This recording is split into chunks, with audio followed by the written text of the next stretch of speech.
Audio Jungle. Audio Jungle.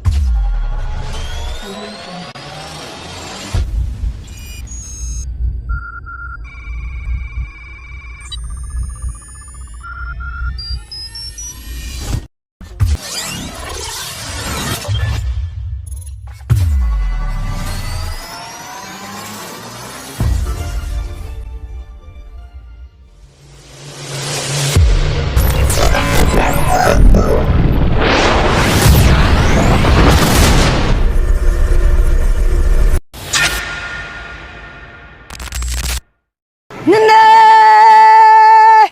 Salamat ka oras ni kung sandaw maayok banun webang dini kun kob notun. What if lahat ng alam natin ngayon ay nagsisimula lang sa isang tanong? What if the world isn't flat? What if we can reach the stars? What if science could change everything? At sa bawang tanong na yan, sino nga ba ang buboses? Tungod nga be nawab.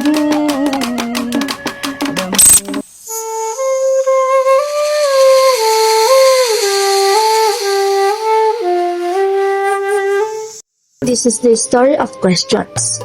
Kung paanong ang isang bansa ay natutong mag-isip, magduda at tumuklas.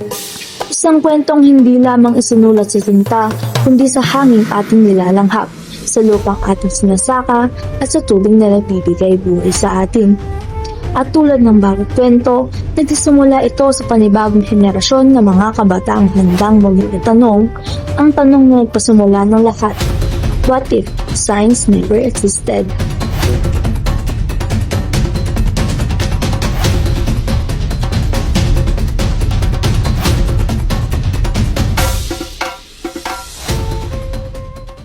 Lahat ng pasimula ay laging dumadaan sa tanong.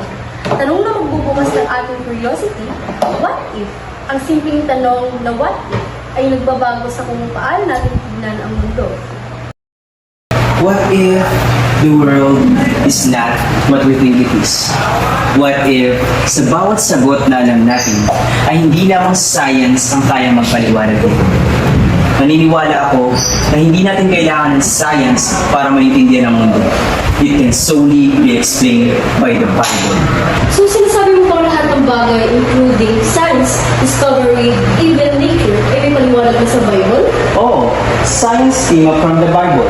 Kung bakit umuulan, kung paano likha ang mundo, at kung paano tayo mabubuhay. Bible already recorded what history tried to explain. Pero ito, hindi naman lahat ng bagay is nauuwi sa pananampalataya. Kailangan natin ng pag-aaral, pagsusuri, pati na rin pag-experimento para mapatunayan ang mga bagay nila. Hindi natin pwedeng ganito to nangyari. Kailangan natin ng mga pruweba, ebidensya, para mapatunayan na rin ito at hindi ito mauuwi sa isang di hamang na konlusyon na hindi naman kalaban yung faith and science, di ba? Oo, hindi sila magkalaban, pero minsan nagkakalaban. Science doubts what the Bible already declares. Na hindi ko pa rin naman sila naghaharap ng katotohanan. Ang science ay naghaharap kung paano, habang ang Bible naman sumasagot kung bakit. Tama na nga yung debate na yun. Wala naman tayo mauuwi dito. Naalala niyo sa natin sa ating gawin patungkol sa short documentary about science in the Philippines. Nag-surtunded rin ito, di ba? So, bakit tayo nag-debate ito? What if, kumuha na tayong concept patungkol sa what if science never existed? What do you think, guys? Okay ba yun? Huh? Science never existed? That's impossible.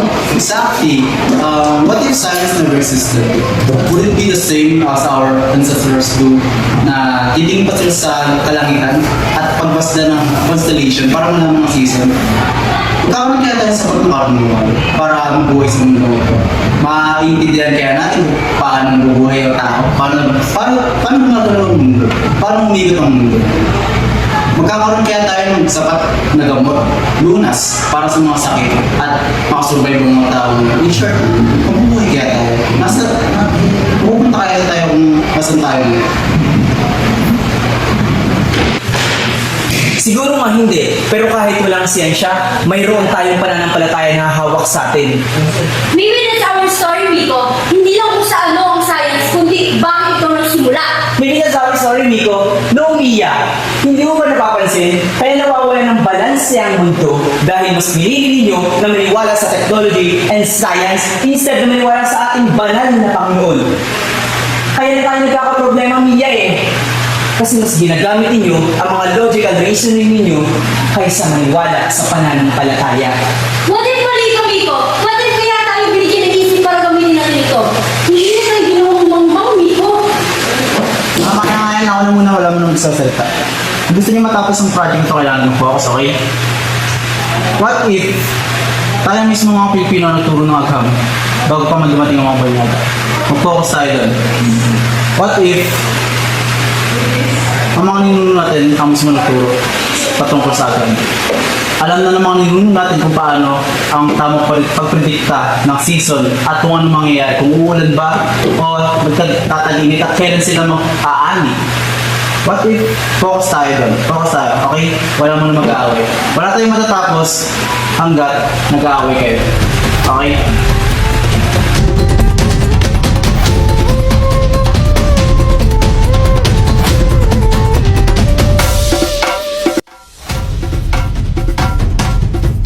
Dito sa bansang ito, kung saan ang bawat sikat ng araw ay may makasaysayang kwento ng pag-asa. Sumasalamin ang agham hindi lamang sa libro, kundi sa bato, sa dahon at sa dugo. Ang tanong ay laging nauuwi sa paano. Paano nga ba tayo mabubuhay ng maayos? Paano nga ba natin maintindihan ang mundo kung mismo ang mundo ay hindi alam kung bakit pagkakaganito ang takbo?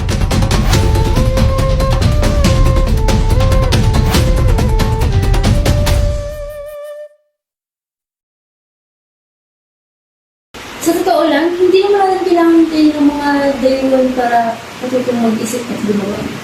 Nasa atin ang karunungan, nakatago lamang sa ating mga tradisyon, sa mga alamat at sa mga paniniwala. Ang mga ninuno natin ay marunong sumukat ng panahon at umibig sa galawin ng kalikasan. The Bible defines science as the knowledge of truth. Kaya siguro ang tanong na, what if science never existed? Ay hindi talaga tanong kung meron ba o wala.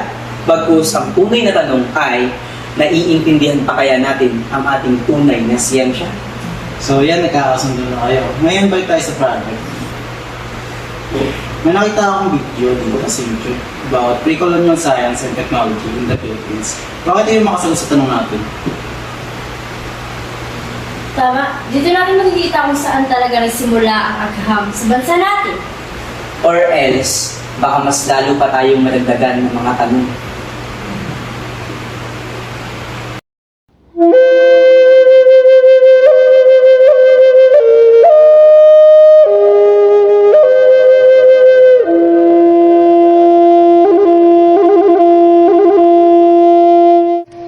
Minsan, ang Biblia at agham ay parang dalawang ilog na magkaibang direksyon ang pinagmulan. Pero sa dulo, iisa ang dagat na tinutunguhan. Yun ay ang paghahanap ng katotohanan. At sa bawat tanong na hindi pa nasagot, doon nagsisimula ang tunay na pagkatuto. Dahil minsan, ang paghahanap ng sagot ay hindi tungkol sa pagwawakas ng pagdududa, kundi sa pagtanggap na ang tanong mismo ang nagsisimula ng karunungan.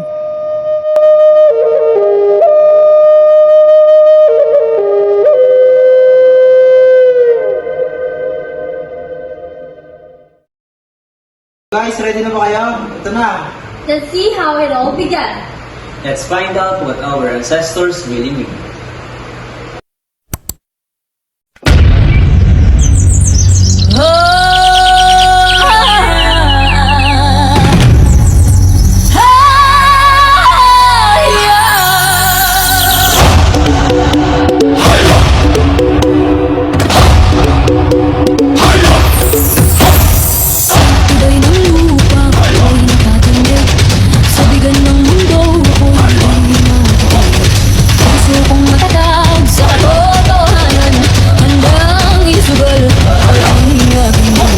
Bago pa man matutong sumulat ang mga Pilipino, marunong silang makinig. Makinig sa ulan, sa hangin, sa pag-agos ng ilog at sa tubok ng kalikasan. Dito nagsimula ang unang siyensya, ang siyensya ng pagmamasid at pakikipag-ugnayan sa mundo. Bawat sugat lupa'y humihilom. Sa bawat luha ako'y bumabang. Habang aking sinumpan sa ngalan ng ina, sa ngalan ng bayan. Bago pa man dumating ang mga banyaga, ang mga Pilipino ay mayroon ng sariling karunungan tungkol sa kalikasan. Agham na hindi nakasulat sa libro, kundi nakatago sa bawat galaw ng kanilang pamumuhay.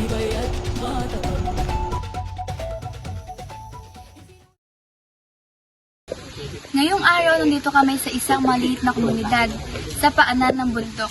Susubukan namin tuklasin kung paano nga ba ginamit ng mga sinaunang Pilipino ang agham sa pang-araw-araw na buhay, kahit na hindi nila ito tinatawag na science. Sila ang unang mga tagapagmasid ng kalikasan na kung saan marunong magbasa ng panahon, umintindi ng hangin, at gumagamit ng likas na yaman para mabuhay. At dito nagsimula ang lahat, sa simpleng pagmamasid, sa paggalang sa kalikasan, at sa paniniwalang may koneksyon ang lahat ng mga bagay sa mundo. At sa bawat kilos o galaw ng ating mga ninuno, naroon ang siyensya hindi bilang teorya kundi bilang paraan ng kanilang pamumuhay. Isinusumpa ako sa ngalan ng lupa. Isinusumpa ako sa ngalan ng dugo. Walang kasalanan, ako'y tatayo.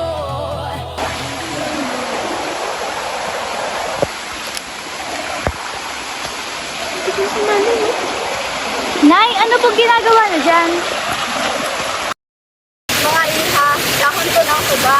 Ginagamit namin ito noon paggamot ng ubo kasi wala pang ospital noon. Ang galing po, no? Kahit nasa modernong panahon na tayo, ang magamit pa ni Colonel. Oo naman, kasi ayun yung turo sa amin nung matatanda noon.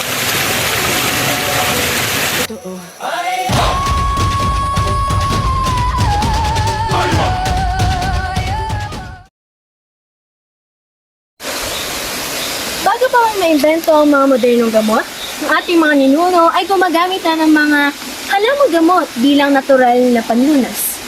Isa ito sa pinakamatandang anyo ng siyensya sa bansa, ang herbal medicine.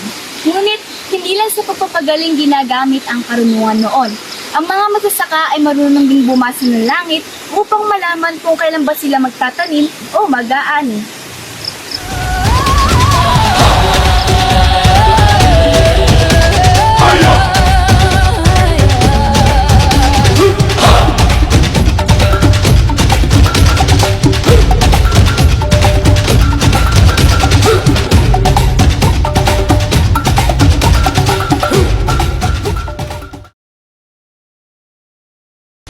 Uy, may nagtatapos doon, oh. Tara, tingin natin. Tara.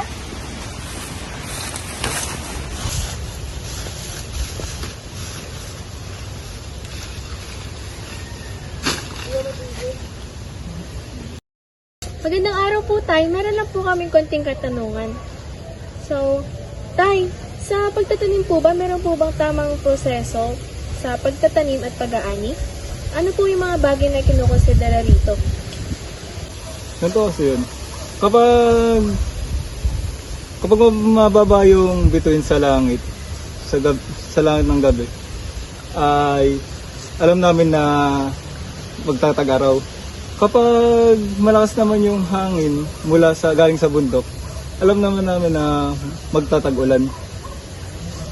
Ayun yung mga tinuro sa amin ng mga ninuno namin. At saka pala yung mga kuliglig. Kapag nag-ingay ng gabi yung mga kuliglig, ayun yung magandang araw na kailangan namin magtanim. Hindi po ba kayo nahihirapan kapag nagkakamali yung panahon? Katulad ng biglaang pag-ulan o pag-init? Siyempre, nagkakamali rin kami minsan. Pero yung pagkakamali namin naman na yun, dun din kami natututo. Ang galing! Parang may connection po talaga, no? Ang mga tao at ang kalikasan ay tila nagtutulungan. Tama yan, Iha. Ang pangdama at karanasan ay ng tunay na agham. Ang ganitong karunungan ay bunga ng pagmamasid, karanasan at paniniwala. Walang eksperimentong isinulat, ngunit bawat hakbang ay may batayan sa obserbasyon. Sa ganitong paraan, nagsimula ang isa sa mga unang anyo ng agham sa bansa, ang siyensyang likas, praktikal at makakalikasan. Awit ng lupa, tinig ng lakas, bantay ng lahi, tagapat ng ng wagas, kung bubuo man ang mundo. Ngunit ang agham ng ating mga ninuno ay hindi lamang tungkol sa pagtatanim o paggagamot. Ito rin ay umiikot sa paglikha, sa sining, sa teknolohiya at sa pang-araw-araw na kabuhayan.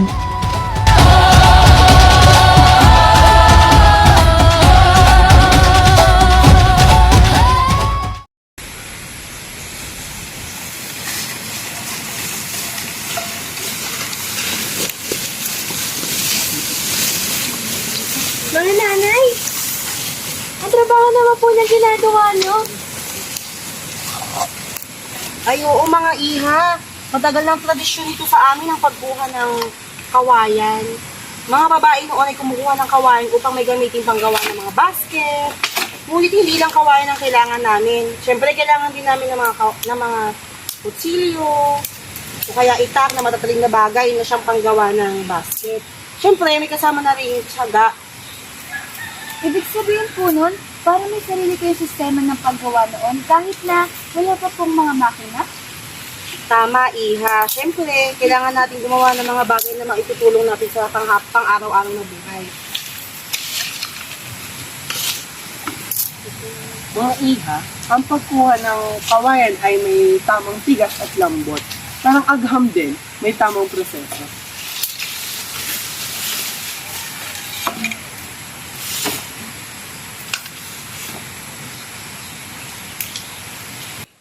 Mula sa paghahabi ng mga bani hanggang sa paggawa ng mga kagamitan, ang agham noon ay kaugnay na sa sining, sa kalikasan at sa pagkakaisa ng komunidad.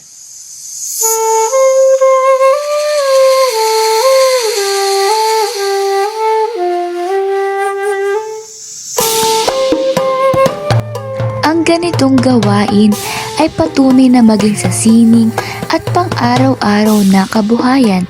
Umiiral na ang siyensya at teknolohiya sa Pilipinas bago pa man ito turuan ng mga banyaga. Ang bawat hibla ng pandan at puri ay simbolo ng karunungan, tiyaga at pagkamalikhain ng mga sinaunang Pilipino.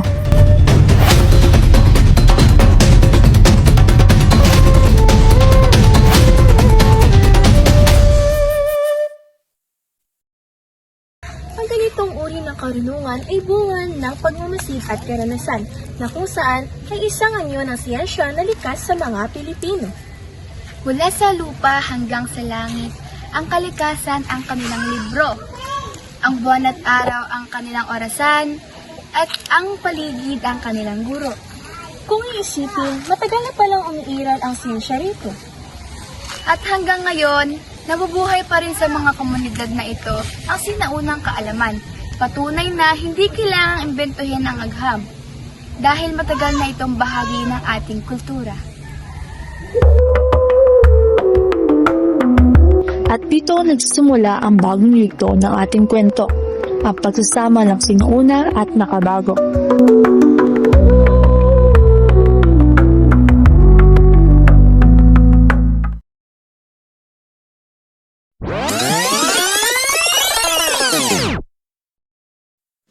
Mga kababayan, ang pambansang awit ng Pilipinas.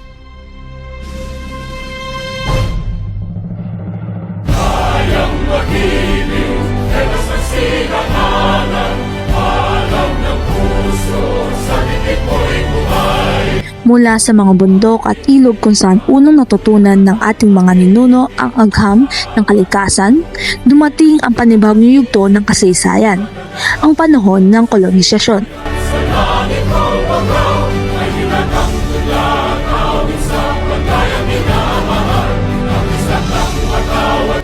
Kasabay ng pagdating ng mga dayuhan, pumasok din sa bansa ang bagong anyo ng karunungan, ang edukasyon.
Alam niyo ba, noong 1611 ay naitatag ang University of Santo Tomas, ang pinakamatandang universidad sa buong Asia. Dito itinuturo ang physics, medicine, at science. Kaya habang ang ibang bansa ay umuunlad pa lamang, tayo meron na tayong paaralan para sa agham at medisina. Pero tandaan nyo, hindi lahat ay nabigyan ng pagkakataon. Ilan lamang ang mga nakapag-aral noon, yung mga may kakayahan at koneksyon. Kaya karamihan sa ating mga ninuno ay natututo rin sa karanasan, hindi sa silid-aralan. Tama ka dyan, pero kahit na ganoon, doon pa rin nagsimulang umusbong ang scientific mindset ng mga Pilipino. Yung pagkakaroon ng disiplina, pangunawa, at pagmasid sa mga bagay-bagay sa paligid.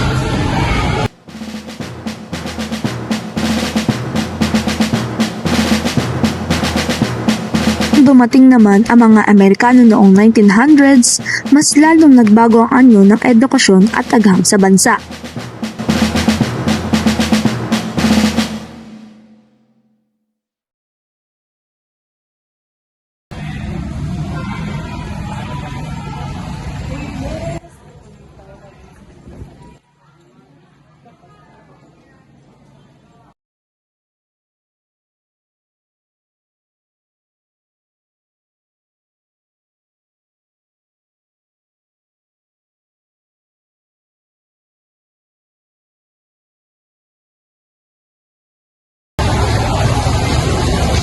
Itinatag ang Bureau of Science noong 1901, isang institusyong naglalayong magturo tungkol sa mga sakit, lupa, hayop at mga halaman.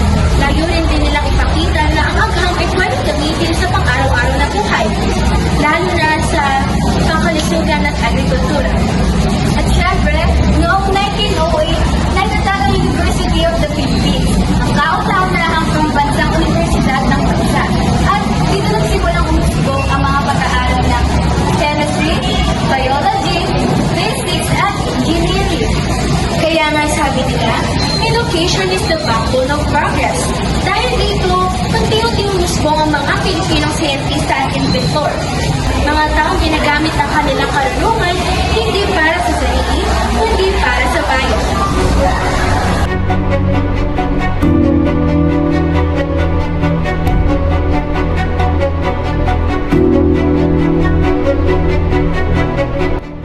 Ngunit hindi lahat ay madali. Noong panahon ng digmaan, nasira ang mga paaralan, nasunog ang mga aklat, at maraming guro ang nawala ng buhay. Pero gaya ng palaging nangyayari, bumangon muli ang mga Pilipino.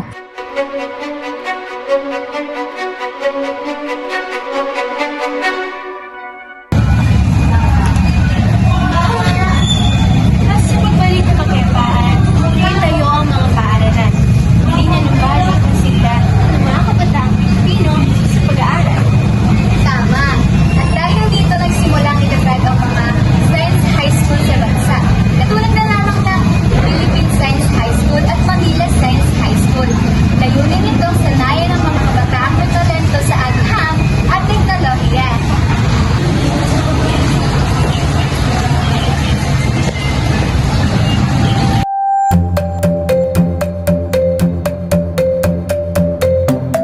Ang edukasyon sa agham ay hindi lang basta pagtuturo ng konsepto.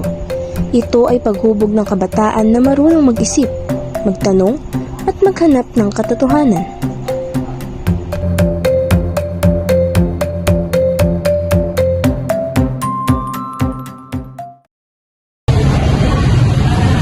Nakikita niyo yan? Kahit walang mga mamahaling kapital, ay natututo pa din sila. At yan, ang diwa ng siyensya. Hindi mo kailangan ng pag-argo, basta may layunin. Tama ka dyan. Sabi nga nila, curiosity is the beginning of wisdom. At yan ang dapat taglayin ng bawat batang Pilipino. Ang pagiging mapanuri at mapagtanong.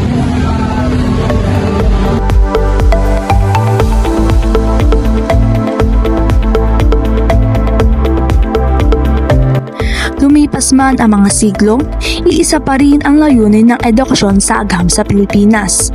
Ang mubugin ang kabataang marunong magtanong, mag-analisa at magtuklas. Ngunit sa makabagong panahon, dumami rin ang mga hamon na kailangang harapin.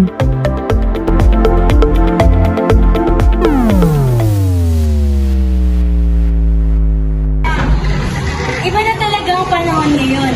Ang agham, hindi mo na lamang makita sa mga libro o laboratorio. Nasa cellphone, nasa internet, at nasa mga balitang kumakalat araw-araw. Ngunit sa kabila ng pagtulan na ito, may mga katanungan pa rin tayong kailangang sagutin. Tulad ng tanong na, bakit maraming kabataang Pilipino pa rin ang hirap makakuha ng maayos na edukasyon? Bakit may mga paaralang walang sapat na pasilidad, walang internet, at walang guro sa agham?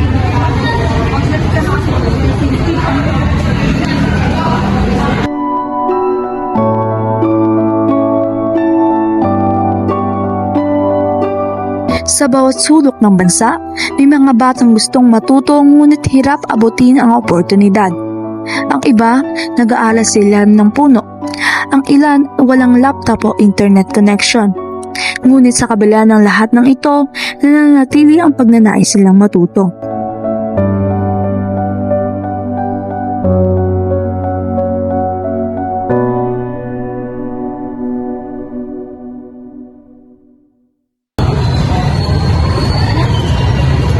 Kahit mahirap, gusto ko pa rin mag-aral ng science. Kasi kapag naiintindihan mo kung paano gumagana ang mundo, parang mas nabibigyan mo ng direksyon sa mga pangarap mo. Minsan, mahirap makasabay sa mga estudyante na bibili nila ang mga maraming gamit. Ito ako, nag-i-experimento gamit ng mga gamit sa bahay, pagkita sa mga kapaligiran. Kahit na walang internet, mas lalong maiintindihan, nakakaunawa pa rin kahit sa simpleng paraan. Ang mga guro ang nagsisilbing haligi ng agham sa mga paaralan. Sila ang nagbubukas sa isipan ng kabataan. Kahit kulang sa resources, kahit pagod, kahit minsan hindi binibigyang pansin. Agham ang buhay natin. Nasa tubig, nasa hangin, nasa bawat tibok ng ating mga puso. Kaya kahit wala tayong kompletong kagamitan, ay pwede pa rin tayong matuto. Basta't marunong tayong makinig, mag-obserba, at magsuri. Ang simple lang ang sinabi ni Sir pero talagang may dilim. Kasi totoo naman na ang agham ay hindi lamang umiikot sa formula at experiments, kundi tungkol sa pangunawa sa buhay.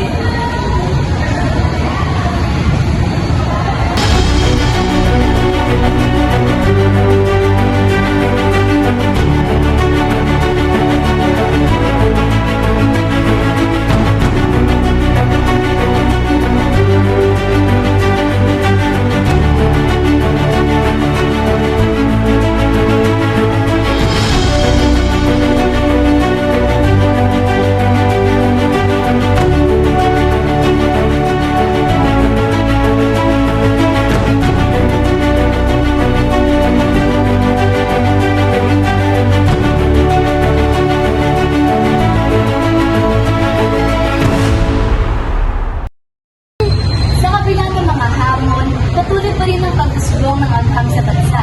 Dumarami ang mga kabataang Pilipino lumalahok sa mga research competitions, gumagawa ng innovation para sa kalikasan, teknolohiya at kalusugan. Tulad ng mga kabataang naka-invento ng solar-powered light, mga inventor ng eco-brick mula sa plastic waste, at mga kabataang scientists na nagtuturo ng robotics sa mga may hirap. Sila ang bagong mukha ng makabagong agham sa Pilipinas.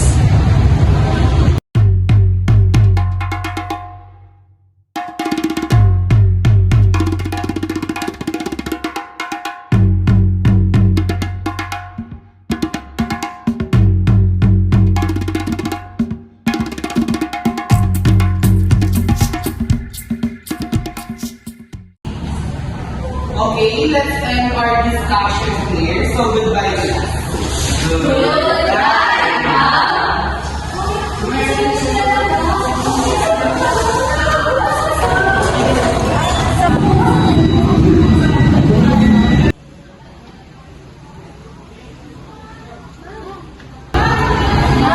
Ano po ang pinakamalaki hamon na tumutuloy ng agham na yun? Ang pinakamalaking hamon, siguro yung mapanatili mong buhay ang curiosity ng estudyante. Sa dami ng distractions ngayon tulad ng social media, gadget, at instant information ay madali na sinabuksan. Pero kapag nakita mo nagliliwanag ang kanilang mga mata dahil sa pagkatuto, doon mo talaga malalaman na may progress ang kanilang pagkatuto.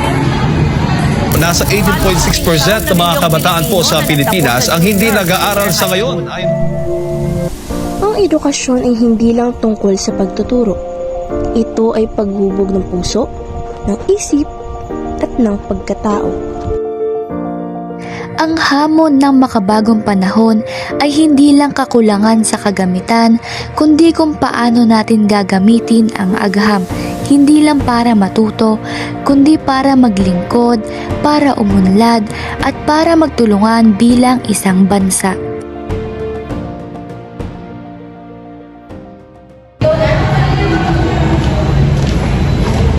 Agham para sa bayan, Agham para sa tao, agham na may puso at diwa ng pagiging Pilipino. At dyan nagtatapos ang aming dokumentaryo patungkol sa paglalakbay ng agham hanggang sa makabagong panahon. isang kwento ng pag-asa, kaalaman at katotohanang nagbibigay buhay sa bawat Pilipino. Muli, ako si Lichelle Alvarez. At ako naman si Lian Gutierrez. At ito ang Pre-Colonial to Modern Science and Technology in the Philippines.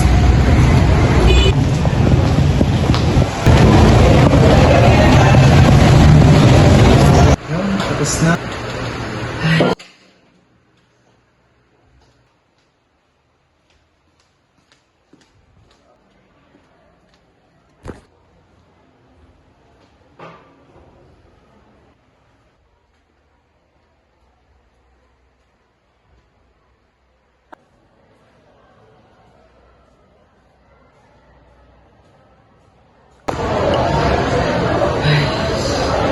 Alam mo, habang pinapanood ko yun, bigla ko napagtanto na dati, buong akala ko ay magkalaban ng Biblia at ang agham.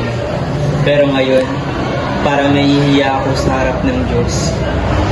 Ipinagtatanggol ko siya, oo, pero ginamit kong sandata ang mga salita niya para ipaglaban ang aking paniniwala. Kristiyano pa man din ako, pero napakamapanirang puwi ko. Alam mo, Miko, valid naman yung emotions and actions mo eh. Wala ka namang ginawang mali. Pagkukulang, siguro, oo. Pero hindi naman dyan magtatapos ang pagiging Kristiyano mo, di ba?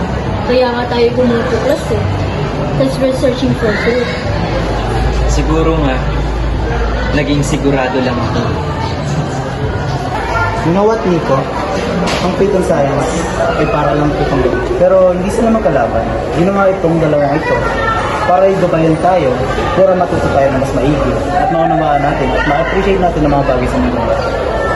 Ang science ay hindi para kalimutan ng Diyos, kundi para mas maunawaan siya. At ang faith ay hindi ginawa para pahirapan ng pagkatuto natin. Ginawa ito bilang isang gabay para mas madali tayo matuto sa mga bagay-bagay. Salamat guys. Alam nyo, dati, galit ako kapag may kumakalaban o kumukontra sa mga paniniwala ko. Pero ngayon, gusto ko na lang makinig. Dahil baka doon ko mas marinig ang tingin ng Diyos.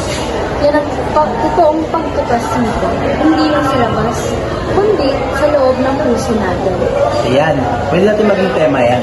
Hindi lang, what if science never existed? We can use when faith meets science, right? Perfect! Faith in science, two truth, one creator. Tama. So, let's finish this the right way para maging inspirasyon din ito sa iba kung paano nagtagpo ang pananampalataya at pagkatuklas. Tara na guys. Let's go!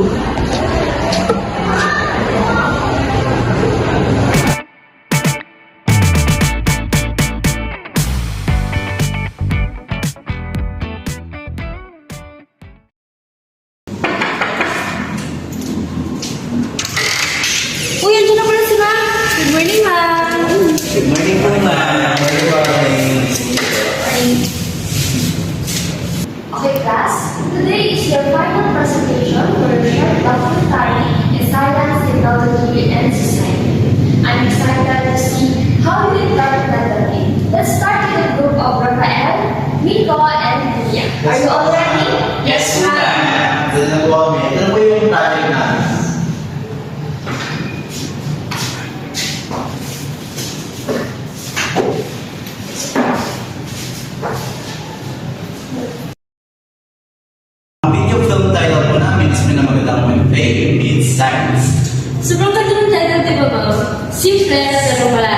sobrang lakas ng presence.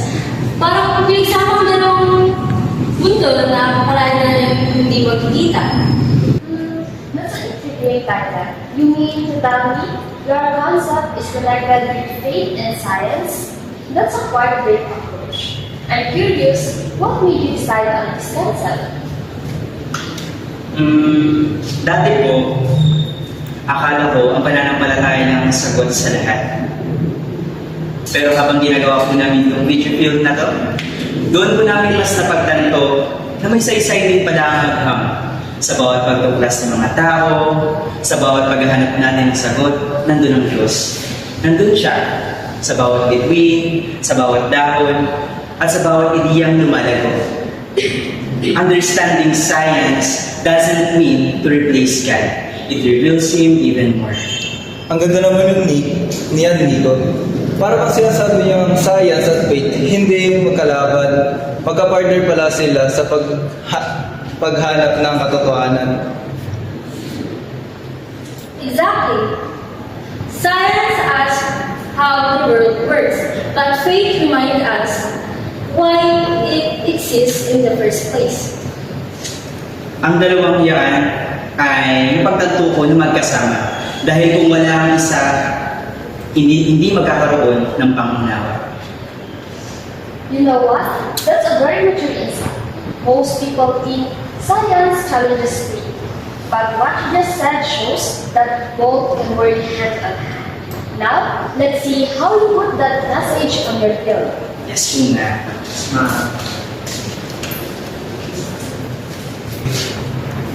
Sa bawat tanong, may dahilan. Sa bawat sagot, nandiyan ang Diyos. When faith meets science, let's begin.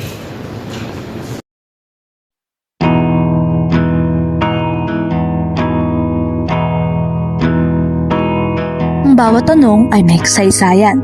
At sa likod ng bawat kasaysayan, may katotohanang naghihintay matuklasan.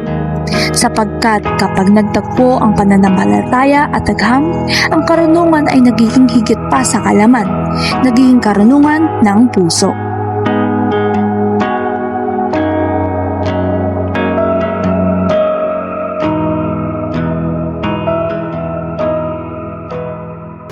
Beautiful. This is how science should become. Not just with logic, but with heart.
Papalayo sa mas tahimik at payapang mundo.